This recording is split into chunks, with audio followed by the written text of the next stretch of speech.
Please welcome George Serafeim, Charles M. Williams, Professor of Business Administration at Harvard Business School, Kathleen McLaughlin, Executive Vice President and Chief Sustainability Officer and President of the Walmart Foundation at Walmart, and Marisa Drew, Chief Sustainability Officer and Global Head Sustainability Strategy for Credit Suisse. Marisa, over to you. Terrific. Thank you very much. It's a real honor and pleasure to be here today with two thought leaders and doers in the sustainability field. So we have a short bit of time, and I think our challenge is going to be the clock, not enough to talk about. So we'll dive right in. I think we wanted to sort of hit the headlines of this concept of the intersection between ESG and the SDGs. How do we take the enthusiasm, the demand for companies to be able to communicate a sustainability strategy, financially material sustainability metrics, and use that energy to think about solving some of the world's biggest challenges. So we'll dive right in, and maybe as an overlay, I can refer to the good work of George, where he has spent quite a bit of time trying to research this topic on an academically rigorous level, because there is, I'd say, a lot of confusion in this big, noisy ESG space. And I think what George has really articulated very, very well is that those companies that can really seize the moment in sustainability by incorporating sustainability deeply into their strategy and their operations, make it a part of their DNA, there's real value creation opportunity here. It's not a box checking exercise. And as people all converge onto this concept of ESG, the differentiators are the ones who are really thinking about this in leader terms, in value creation terms, and how do I connect better with my customers? How do I become a better steward, and in so doing create a positive, virtuous circle? So, George, maybe you could describe us a little bit of the backdrop of the work, but also you have topics that you've identified that corporates and companies can really focus on to sort of become those leaders and drive that value. Thank you very much, Marisa. And in general, thank you very much for having me.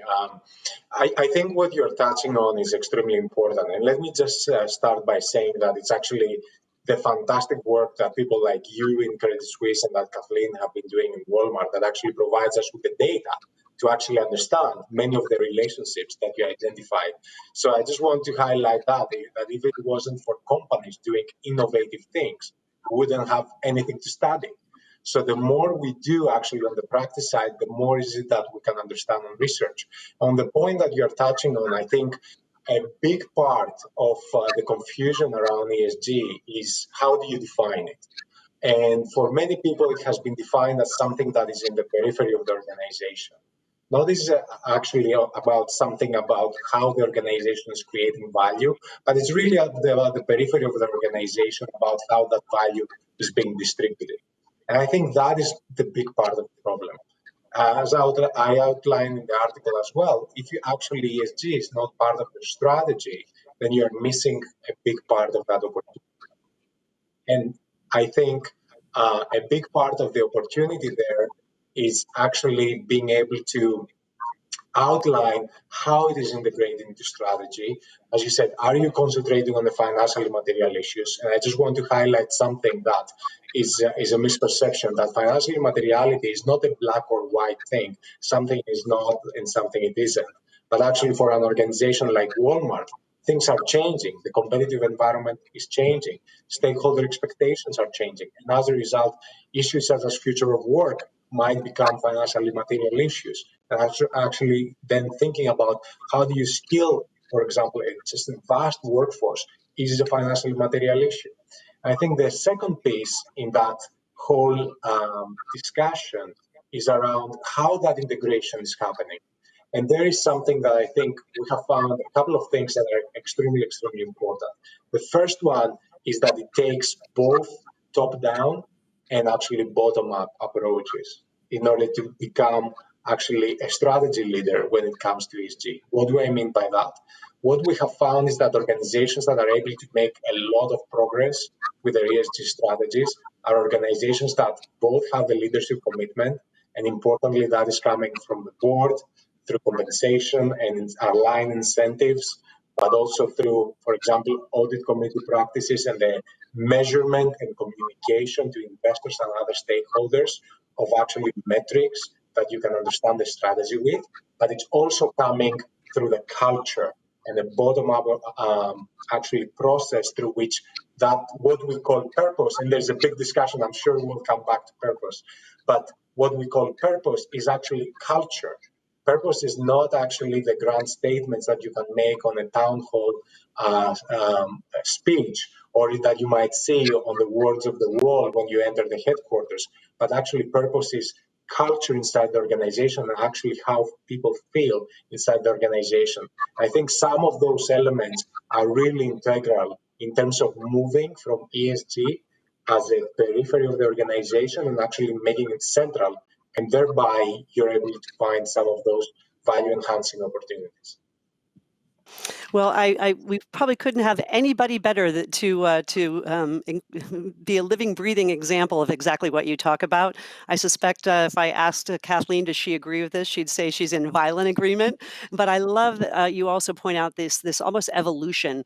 You might start with ESG thinking about it from a compliance-oriented way. Then it's maybe about sort of operational efficiency. And then you move into the holy grail of this is how you can innovate and grow and again be a leader in your industry. But Kathleen, how do you really bring this to life in Walmart? Well, for us at Walmart, just as an example of one company, this really goes to the question of what's the purpose of business in society.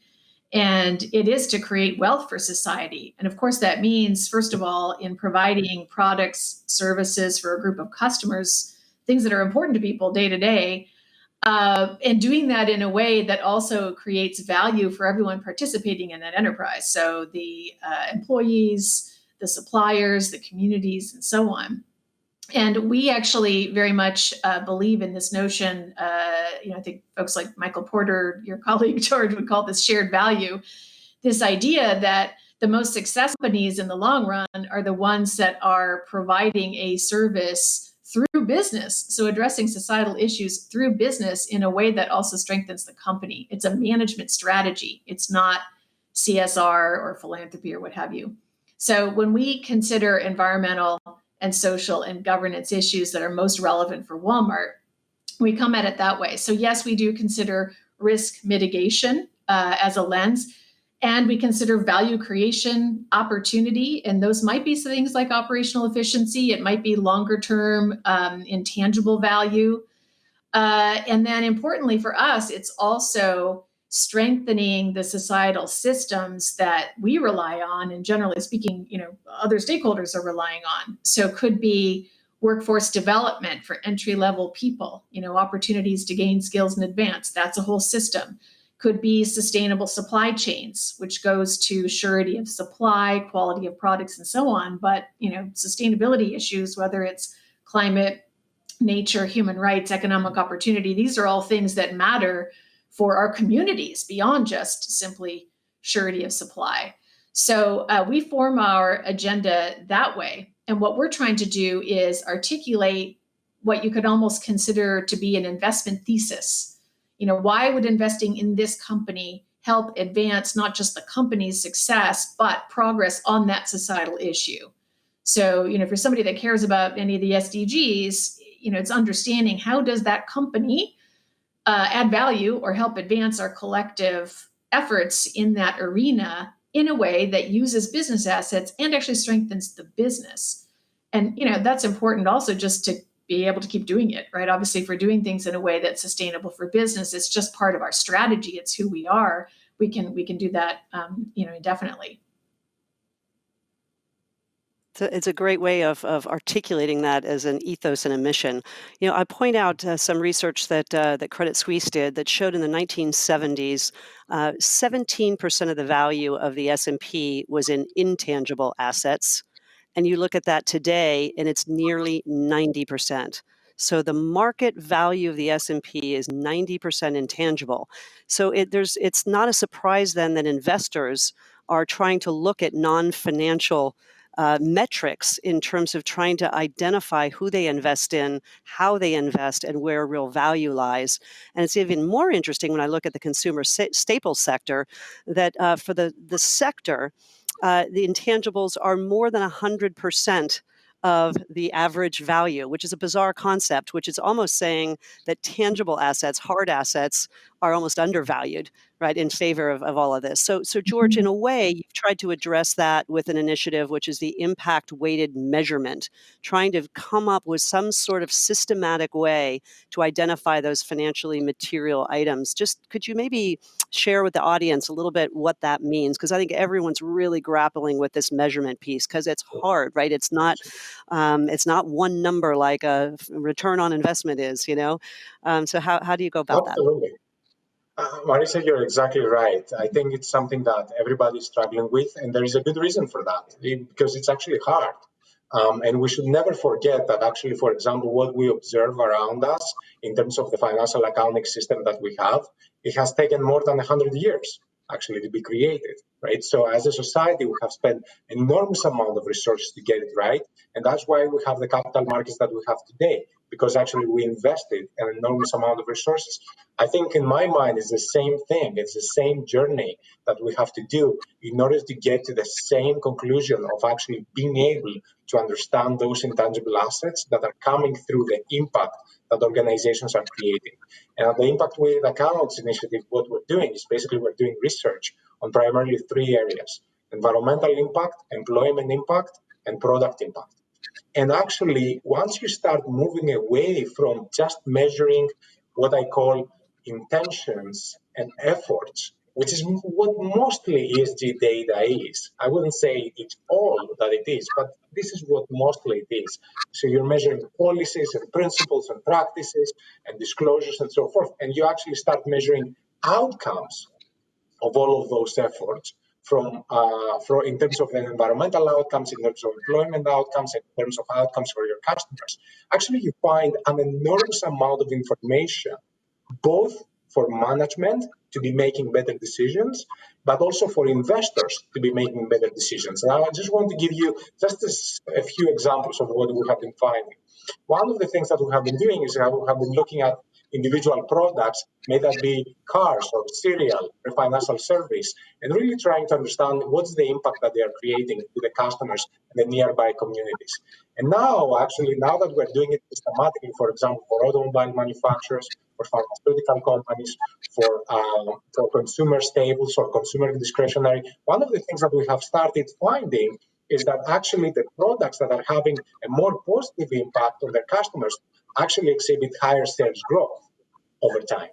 So you find actually real benefits, for example, that are coming in product markets. The same way that when we started measuring environmental impact that organizations are having, we actually observe now multiple industries and multiple competitive landscapes where actually those environmental impacts, to the extent that they are negative, they are costs, actually they operate as hidden liabilities, and they are reflected in those valuation multiples that you mentioned, actually. And now we can understand which ones actually the market seems to be working, and in which cases it's not.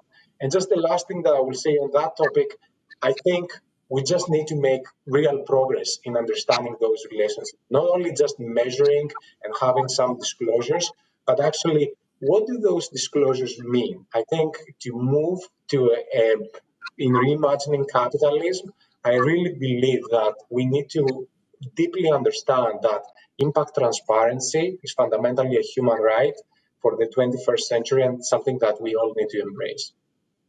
Well said. Well, so Kathleen, when you think about this in the context that George presented it, what is your North Star? What guides you? Is it simply asking the question? You said it so well that you're asking the question of your impact as a company on society, on the environment.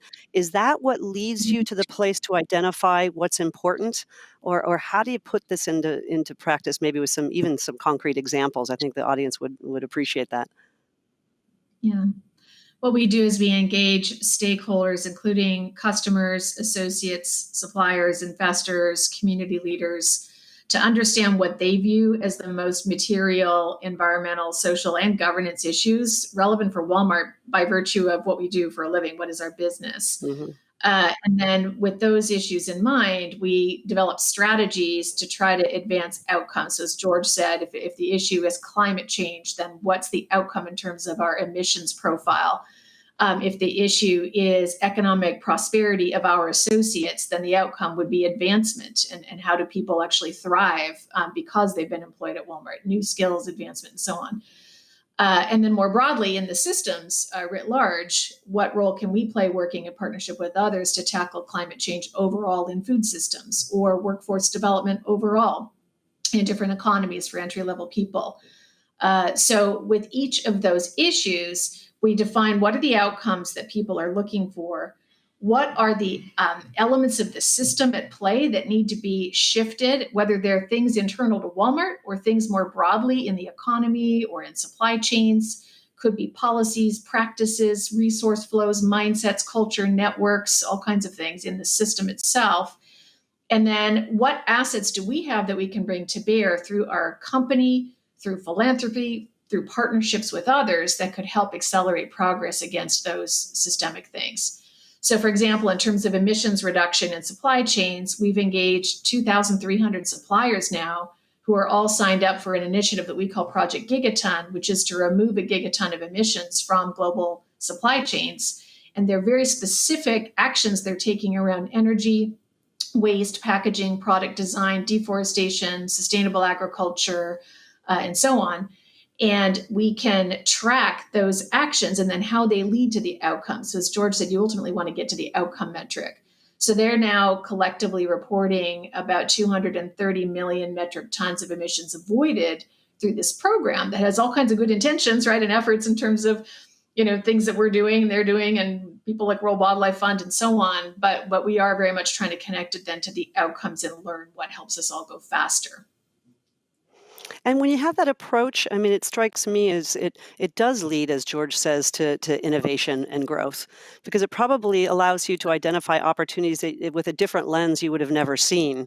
But does it energize the organization when you do that? It would seem to me that would be a really wonderful way to communicate a purpose and infuse it all the way down in the organization. Absolutely. I mean, George, one of the things that you highlighted in your research and in the article you published this month is the importance of purpose to really accelerate progress on ESG performance. And, Walmart, it's a very purpose-driven organization. In our engagement survey that we run, like most companies, every periodically, the most recent survey, 80% of associates in the U.S., and that's right across the store network, that's field as well as home office, 80% of the people said that they agreed and strongly agreed with, they feel that their work makes a difference. So they can connect their own individual job to our mission of helping people get access to affordable, safe food, other products, and the broader set of things we're trying to do around climate and equity and advancement, prosperity, and so on.